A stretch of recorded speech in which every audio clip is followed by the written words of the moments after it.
Hello and welcome to another episode of Erongo Talk. I'm your host, Irene Marie van der Walt, and in today's episode we are joining you all the way from Swakopmund. Today we will be chatting with Ernesto De Jesus about how the COVID-19 pandemic has ruffled his plans for an interschools debate competition. So don't go anywhere, we'll be right back after this.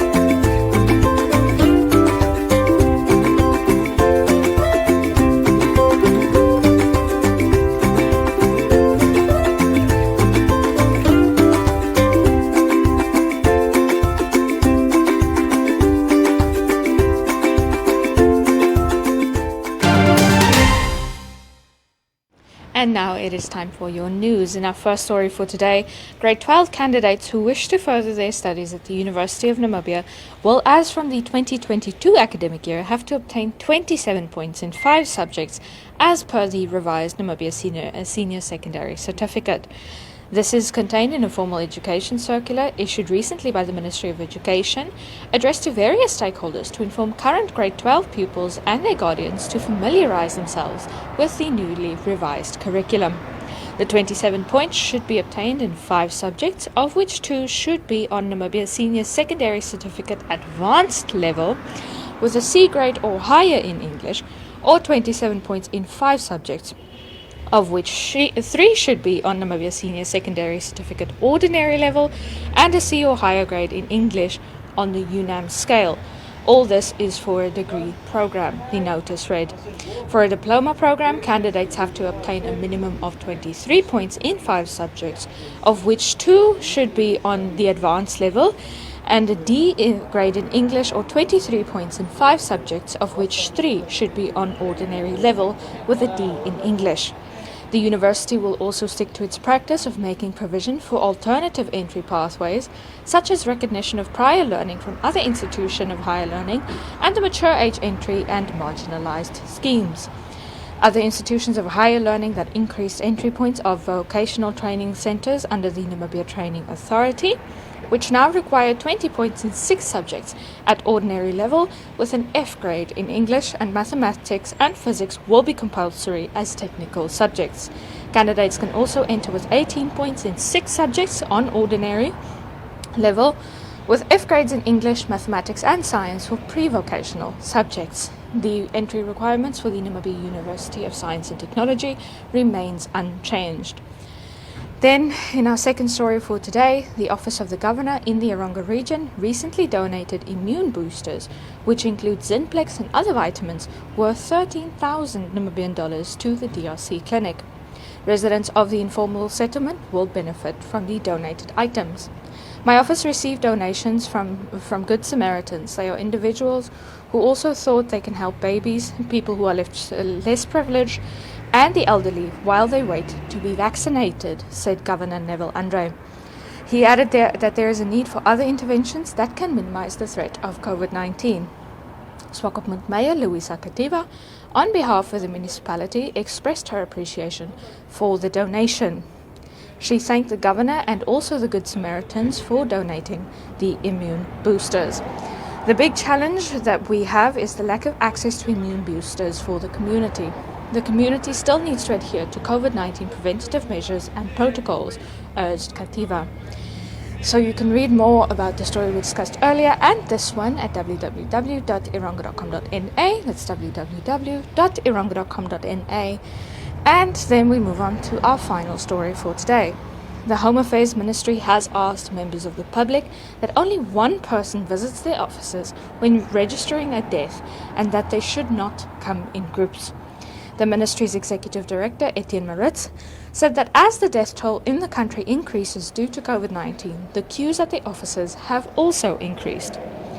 Yesterday, the total number of COVID-19 deaths reported in Namibia surpassed the 2,000 mark. We have noted that often a group of people come to our offices to register a single death. At times, they have received up to 7 people registering a single death. While we appreciate that moral support may be required for this type of registration, we caution that this is working against our plans to decongest our offices during the difficult time of the COVID-19 pandemic, said Moritz. He said that all deaths are electronically notified by hospitals, both in the public and private sectors, or police mortuaries as soon as they occur. This is done through the electronic death notification system. According to Moritz, after a death is notified, the family is given a note with the notification number and other relevant details. This notification already links the death of a person to the relevant profile in the population register, and this shortens the registration time substantially, Moritz explained. He said during death registration at a civil registration office, the person registering the death should present the note from the hospital or police mortuary reflecting the electronic death notification number, the original ID of the deceased, and a copy of such which does not have to be certified. If the original ID of the deceased is unavailable, an original sworn statement must be presented by the person registering the death, declaring that the original ID of the deceased is unavailable and the reason why it is unavailable. So you can read more on all the stories we discussed today and so much more on our website. That's www.erongo.com.na. It's www.erongo.com.na. And that brings us to the end of today's news.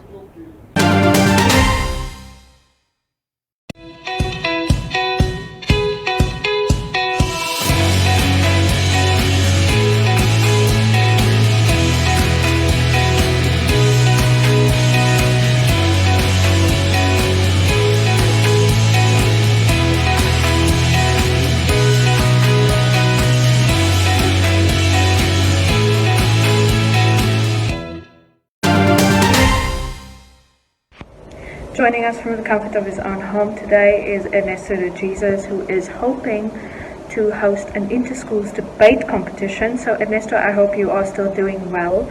Let's jump right in. Could you tell us a bit about where the idea came from for this competition? So this idea has been coming for a very long time, actually, but I guess it was triggered when one of my colleagues in the Junior Town Council said it would be really nice for our schools to debate against each other, just for us to learn from each other and also to, just enhance our skills. And I was like, okay, why don't we just make like a whole competition? We can start with the 2 of our schools and then later on keep growing. And I guess that's where the idea came from. So Ernesto, the COVID-19 pandemic has affected the country at large. Could you tell us a bit about how the COVID-19 pandemic has affected the planning of the interschools debate? So with the current pandemic, it has been quite difficult trying to plan this initiative because not everybody has access to Wi-Fi or data. And knowing a debating competition, I am of the opinion that it is quite lengthy. So it has affected this initiative that we have been planning negatively, and not really only because of the 10 people restriction, but also because we really wanted to have a crowd there so that people can actually be cheered on as they speak. So it makes things a little bit difficult, definitely. So Ernesto, there are a lot of skills that can help the youth in their lives. Why do you think debating is an important skill for the youth? Debating plays a major and immaculate role, not only in my life, but every debater's life that I know. Because, firstly, for people like us, before we speak, we first have to listen, because that way we'll be able to give a proper response. And I think it's a skill that everybody needs nowadays, not only for any conversation that you have, but it's also really effective in interviews and meetings and arguments that might arise from anywhere. So I guess that's one of the most important skills. Secondly, it allows you to think analytically. Like, it allows you to think at the spot, and you formulate arguments with substantiated evidence in the point of argumentation, and then elaborate on the impact it might have in the community or the impact it might have on the debated topic and so forth. And doing all of that in just a few minutes is quite amazing if you ask me. So I think it's a skill that we can also use in our daily lives. And lastly, it lets you hear both sides of the story. I think it's very necessary for one to hear both sides of the story, not only because it makes life easier, but also because you can come to a solution faster. So, yeah, that's why I think debating is important, not only for me, but also for my peers and I guess everybody else on earth. So, Ernesto, which topics are you guys hoping to entertain at this debate competition? At the moment, we do not have any topics or motions yet because we are still trying to find adjudicators. So I'm of the opinion that they might have better topics because they know what is debatable in that sense, I guess. So after we get the adjudicators, then we have the topics. But it's also not going to be disclosed to the public so that everybody can be shocked at that time. So yeah. So, Ernesto, how can the community help you guys in eventually making this inter-schools debate competition a reality? So the community of not only Swakopmund but Namibia can really help us by please wearing your masks, by please sanitizing, by please keeping that 1 meter distance, by please staying home during this lockdown so that we can have this event in the first place. And it would also be nice to have an audience there. So if we do go forth, when we do go forth with this initiative, we hope that the community of Swakopmund comes to view the prestigious event. Thank you so much for your time, Ernesto. It was wonderful having you with us. Do you have any final remarks? To end this off, I would just like to say, please stay safe, take care of your families, be considerate, wear your mask, sanitize, keep that 1 meter distance if you're outside, outdoors.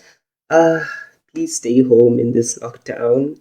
And yeah, just take good care of yourselves and your families and keep steaming, drink all the citrus that you need and so forth. Yeah, that's all. So thank you for your time, Ernesto. We really appreciate you joining us here on Erongo. That was Ernesto De Jesus on his plans to host an inter-schools debate competition.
Hi guys, it's Ernesto De Jesus once again, and I would just like to share 2 study tips with you guys. Study tip number 1 would be prayer. I don't know how important you guys know prayer is. Prayer is something that is very, very, very, very important. Not only for studying, but for your everyday life. When you wake up, when you're about to go to school, when you're about to eat, when you're about to sit down and study, everything needs prayer because God is the one who gives us the strength to do everything that we do. And study tip number 2 is when you set up your schedule, you have to set a goal for the end of the day. You have to say, for example, if I'm going to sit down and study mathematics today, at the end of today, I have to be finished with differentiation or algebra or integration basically, or surds or indices, anything basically. So what you're studying, you have to say, I have to finish at least until the third or fourth page of this chapter or something. That way you're going to stay on your case, on your own case, like nobody has to tell you to study all the time, and you're going to finish all the work before the examination, and you're going to be prepared even more because you know that you did everything. So those are my 2 study tips, and I hope you guys enjoy them and you find them really, really helpful. Thank you. Enjoy your day.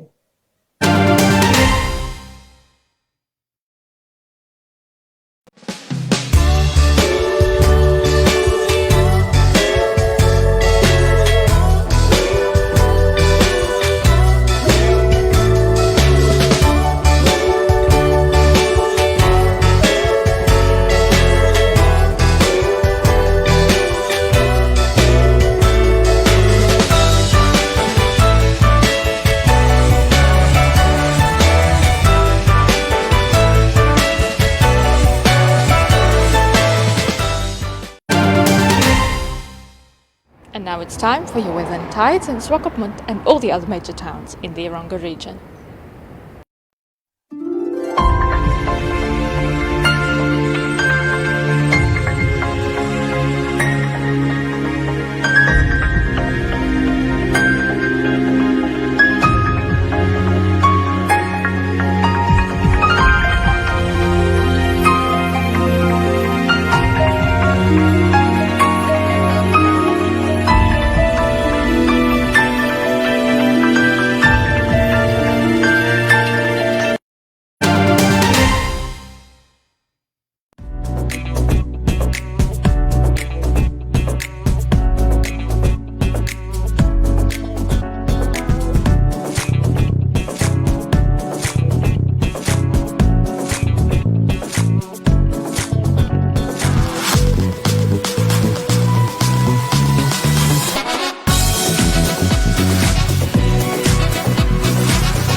So we leave you on this wonderful Thursday with the wonderful artworks of local artist Elton Mungombo right here next to me.